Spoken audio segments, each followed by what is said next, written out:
서울 북쪽에 에 보면 그 근처에 무허가 건물들이 몇 개 있는 모양입니다. 그러니까 작업을 하려는 두 명 A, B가 이 무허가 건물에 있으니까 그 건물을 사가지고 소위 말해 호구 하나 물어서 비싸게 팔자라고 한 겁니다. 공인중개사와 같이 공모를 해가지고 이거 1억 2천만 원에 싸게 팝니다. 요거 무허가 건물 매수하시면 공원화 사업이 진행되게 되면 보상도 받고 입주권도 받을 수 있습니다 라고 문자를 쫙 뿌린 겁니다. 그랬더니 저희 의뢰인이 덥석 문 거죠.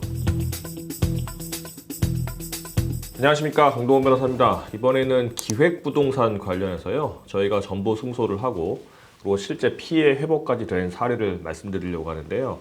일단 사실관계를 먼저 말씀드리면 3명이 관계가 됐습니다. 저희 피해자는 1명이고 제 가해자는 3명인데 조직적으로 한다기보다는 사실은 그런 식으로 일을 하는 사람들이 3명이 있었던 겁니다. 질이 안 좋은 사람들이긴 한데 이런데 일부 문제가 있는 공인중개사들도 가담을 해서 큰돈 벌게 해줄 테니까 투자해라 이렇게 해가지고 피해자를 만든 건데요. 서울 북쪽에 에 보면 그 근처에 무허가 건물들이 몇 개 있는 모양입니다. 그러니까 작업을 하려는 두 명 A, B가 이 무허가 건물에 있으니까 그 건물을 사가지고 소위 말해 호구 하나 물어서 비싸게 팔자라고 한 겁니다. 그래서 두 명이 역할 분담을 해서 기존의 무허가 건물을 매수를 하고요. 그 다음에 나머지 한 명이 공인중개사를 이제 접촉을 해가지고 우리 같이 수익 내서 나눠 가집시다 한 거죠 이제.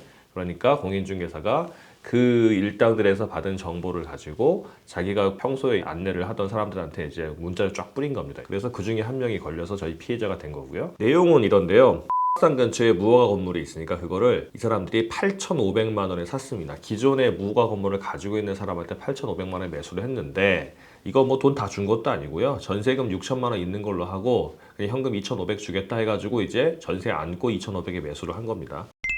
이게 2019년 3월, 4월 경입니다. 그러고 나서 5월 달에 한 달, 두 달밖에 안 지나고 나서 이제 공인중개사와 같이 공모를 해가지고 고객들한테 이거 1억 2천만 원에 싸게 팝니다. 요거 무허가 건물 매수하시면 공원화 사업이 진행되게 되면 보상도 받고 입주권도 받을 수 있습니다 라고 문자를 쫙 뿌린 겁니다. 그랬더니 저희 의뢰인이 덥석 문 거죠. 그래서 한두 달 만에 본인은 이 사람들이 8,500에 산지 알지도 못하죠 이제. 그러니까 이게 싸게 주는 거예요 하니까 1억 2천 원 주고 산 겁니다. 그래가지고 입주권도 받고 그 다음에 보상도 받으면 아무 문제 없겠죠. 그런데 사실은 이 사람들이 애매모호한 말을 했습니다.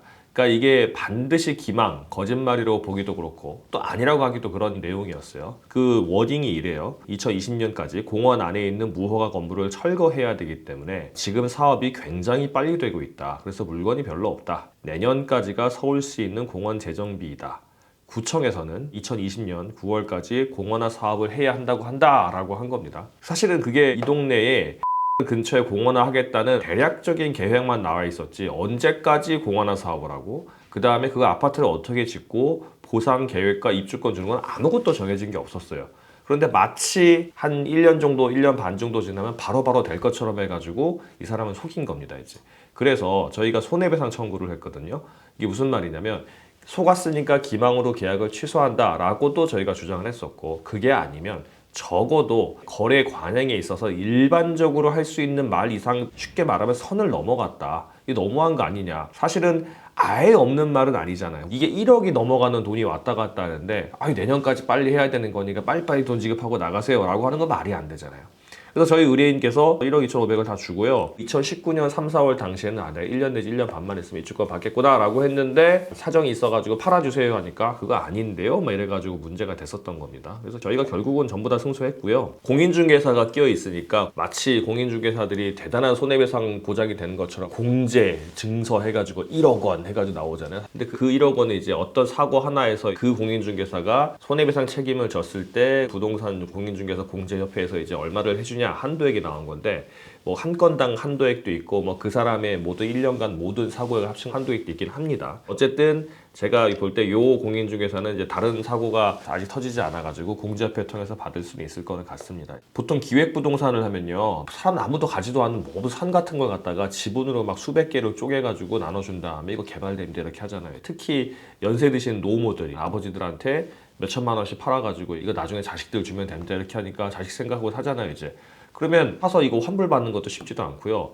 이게 사기인지 아닌지도 애매합니다. 왜냐하면 지분을 나눠가지고 등기까지 다 해서 등기권리증 해가지고 준단 말이죠. 그러면 내가 돈 주고 샀고 내 이름으로 명의도 돼 있는데 이게 사기인가 싶어서 포기하시는 분들도 있고 끙끙 앓다가 자식한테 말 못하시는 분들도 있고 하는데, 이게 보통 그냥 기획부동산, 소위 말해 떴다방들이 하는 게 아니고 일부 질 나쁜 공인중개사들이 같이 껴서 하는 경우가 많아요. 그러면 그 공인중개사들의 뭐 공제증서라든가 아니면 기타 재산을 같이 공동 연대 불법행위로 묶어가지고 손해배상 청구할 수 있으니까, 경험이 많은 변호사 도움 받으시면 다 피해가 회복되거나 하다못해 일부라도 회복될 수 있으니까 그렇게 도움 받으시면 되겠습니다.